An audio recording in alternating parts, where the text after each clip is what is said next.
Welcome to Gotel News and Reports. I am Henslo Castona. The headlines. Youth in Adamawa enjoined to abstain from abusing hard drugs as it could lead to mental disorders and several other complications. Residents of Rumde in Jimeta Metropolis decry indiscriminate dumping of refuse in the area for fear of outbreak of diseases. A group under the aegis of concerned Arewa patriots called for the fielding of a credible candidate for the North to contest for the country's presidency in 2015. Federal government urges the Gombe state government to urgently relocate 115 flood victims still at the Lawanti camp in Akko local government area of the state to a better place. The news in full. Youth in Adamawa have been urged to desist from abusing or misusing hard drugs as it could lead to mental disorders and several other complications. Dr. Abubakar Abbas of Peace Hospital Yola, who made the appeal while speaking to Gotel News, said hard drugs misuse could alter the mental balance of an individual. Our correspondent Simon Ibrahim filed in the report as presented from our studios. Dr. Abubakar Abbas said intake of hard drugs could lead to the collapse of the nervous system in the body, as the drugs could cause severe pumping of blood from the heart. The doctor said hard drugs can intoxicate and cause sensory disorders such that one is not in his or her right senses and does not comprehend all that happens while he is intoxicated. This, he said, could lead to violent crimes. He lamented that several youths involved in excessive use of hard drugs could end up severe madness due to the damaging effects of the drugs on the brain. The major ones are the effect that it has on the central nervous system, the respiratory system, and the cardiovascular system. On the central nervous system, substance abuse can cause brain cell damage, and as such patient could come down with what we call psychosis. That's what people refer to as madness. Also, it could cause peripheral neuropathy. By that I mean it could also destroy the nerves in a person, and as such they are at increased risks of developing chest infection. He added that apart from damaging the brain, the hard drugs can also cause chest infection and lungs cancer. Abubakar said another negative impact of the drugs was addiction, stressing that when one's body system gets used to the drugs, the body becomes weak when the drugs are not taken. He urged the youth to shun the consumption of hard drugs as it was a means of wasting resources without meaningful gains, rather creating long-lasting disorders and diseases. Residents of Rumde Ward and some farmers at Gerio in the Jimeta Metropolis have expressed deep shock at a security operation carried out in the area. Malam Ibrahim Madagali and Abdullahi, residents of Rumde, said they woke up on Saturday to discover they were surrounded by heavily armed security personnel and were totally unaware of the nature of operation, which involved thorough searching of their homes. Correspondent Semsumi Briston has more. Malam Ibrahim said the military officers came and arraigned many of them, including parents, some farmers at Gerio and Almajru living in the area, and asked everyone to lay face down, not knowing what they have done. He said they were not aware of what the security men were searching for, but had to obey their directives, adding that they have no idea if the operation achieved its aim. Noting, however, that the military personnel left with some persons who refused to comply with their directives. He added that they were peace-loving and law-abiding people, but that some persons were describing them in bad light as people of negative characters. They say they are looking for some people which we don't know them. Some are even saying they are searching for bad eggs. Who are the bad eggs we don't know. So we know that we only live around here. This is our area. We have nowhere to go. Well, there's some that refused to comply. Some were like exchanging word with them. They took somebody and they brought him back. But they didn't beat any of us. They only lied us down. Abdullah Rumde remarked that there was no indication from the security personnel on the operation. Other residents who commented said they were in the dark as to the success or otherwise of the operation. Efforts to hear from the security personnel responsible for the operation proved abortive, as the army could not comment at the time of filing this report. Sam Smith-Briston, GoTel News. Meanwhile, residents of Rumde in Jimeta Metropolis have urged the people responsible for dumping refuse before the Jimeta Bridge to desist from doing so, as it posed several problems to them. The residents who disclosed this to GoTel News said the stench from the heaps of refuse was not only offensive, but also leaves them prone to airborne diseases. Correspondent Mercy Kwadayaro completes the report. Mr. Yusuf Danchina said he was assigned by the Commissioner for Environment, Mrs. Arzuki Sawa, to organize some youths that will help in evacuating the vet and also watch over the place to stop people from dumping waste indiscriminately. He added that the commissioner gave them 17,000 naira to start the work, adding that they were still expecting her to return to supervise the evacuation, but we are yet to see her.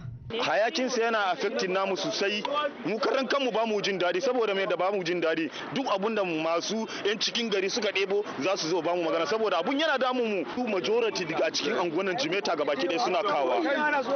In kuka duba kwanakin baya akwai itatuwa gefe-gefe nan mu muka sassare gabaki ɗaya da dawo lebur irin flower nan ai akwai su ai. Yusuf added that it was not only residents around Rumde that dump refuse there, pointing that people from some parts of Jimeta also go there to dispose refuse. Some of the residents of the area called on government to do something about it. Other residents decried the field and urged government to remember the promises made to the masses during previous election. Mercy Kwadayaro, GoTel News. A consultant endocrinologist, Dr. Sule Batna, has advised people with diabetes ailments to feed more on fiber-containing food. Speaking in Bauchi on Saturday at the monthly meeting of the Diabetes Association of Nigeria, Bauchi chapter, Batna also said that moderate consumption of fat, cholesterol and protein and other classes of food items was advisable. According to him, a combination of mixing food items that had starch and fiber slows down the digestion process, making it convenient for the system of diabetics to assimilate. He said that this process assisted greatly in ensuring a controlled sugar level in the person's system. The physician also advised against the common practice of moving the outer layer of grains before preparation. According to him, the outer layer constituted the fiber that aided steady digestion. Batna, who works with the Federal Medical Center Gombe, explained that whenever the outer layer was removed, what was left was purely starch that got absorbed by the system faster. He stressed that the consumption of fat, cholesterol and protein in excess was not good for people with diabetes. He specifically harped on protein, which he said had an adverse effect on the kidney. The News Agency of Nigeria reports that the meeting of the association is held the first Saturday of every month with over 5,000 members in attendance. During the meeting, members are briefed on how to manage their ailments in order to live healthy lives. As Christians mark the first Sunday of the year, faithful have been charged to return to God, hear from Him and obey His directives. Reverend Nelson Marlow, the resident pastor, LCC and Alheri Chapel of Grace, Jimeta, made the call while teaching on the theme, Responding to God's Revelations. Correspondent Ruben Lokodi Ruben completes the story.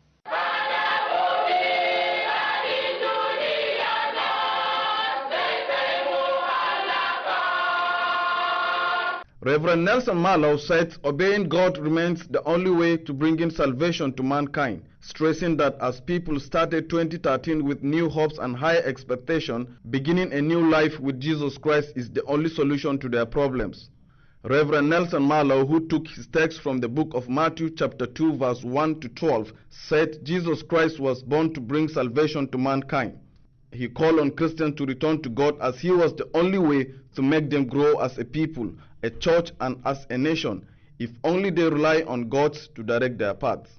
Reverend Marlow says the will of God can never be contrary to the will of the society, maintaining that God has intention for people to progress in life, progress as a church and as a nation. He urged Christians to be quiet before the Lord and seek his face and learn how to obey God and hear from him. This is the first Sunday of the year, and the only thing that can make us grow as a people, as a state, as a nation is when we learn how to walk with God. God is ever ready. He is available to reveal his will to us, and the will of God can never be contrary to the will of the society, because God has intention for us to progress in life, to progress as a community, to progress as a nation, to progress as a church, to progress as an individual. The Reverend finally called on the people of Adamawa State to live in peace with one another. Ruben, Lokodi Ruben, GoTel News. This news broadcast reaches you from the studios of Radio GoTel, Yola, Voice of the People. GoTel News, in-depth, analytical, educative, informative, factual, accurate, balanced, objective, reliable source. GoTel News, stories that make headlines. Bauchi State Fadama 3 project has called on chicken slaughter women groups in the state to emulate the National Association of Women Entrepreneur Group by setting standard for their activities. The state coordinator of the Fadama project, Dr. Ali Garba, made the call while interacting with the officials of the women group in his office. GoTel News correspondent Aliu Jibo has the details of the report. Dr. Ali Garba told the group that the project has so far disbursed 313 million naira to 97 Fadama community associations in the 20 local government areas of the state. He then commended the Chicken Slaughter Women Group for setting up a modern slaughter slab at the Mudalawal market in Bauchi Metropolis. Earlier, the chairperson of the Chicken Slaughter Women Group, Hajia Hajara Sade Abubakar, revealed that the project has disbursed 1,500,000 naira to the association for the construction of chicken slaughter slab to improve the quality of chicken being consumed by the people in the state. In a related development, officials of the Public Administration Development Institute have been assured of full support of the Bauchi Emirate Council for successful conduct of their activities in the state. The Emir of Bauchi, Dr. Rulan Suleiman Adamu, gave the assurance when he received a delegation of the institutions led by Alhaji Abubakar Bala Mahamud in his palace. The Emir, who expressed gratitude with the visit and hope that the spirit will be maintained, called on them not to relent in their efforts towards enlightening the public on their activities. Earlier, the leader of the delegation, Alhaji Abubakar Bala Mahmoud, told Emir that the visit was to intimate him on the activities of the institute, pointing out that efforts were being made to establish the institute in the northeast sub-region. From Bauchi, Ali Jibo reporting for Radio GoTel.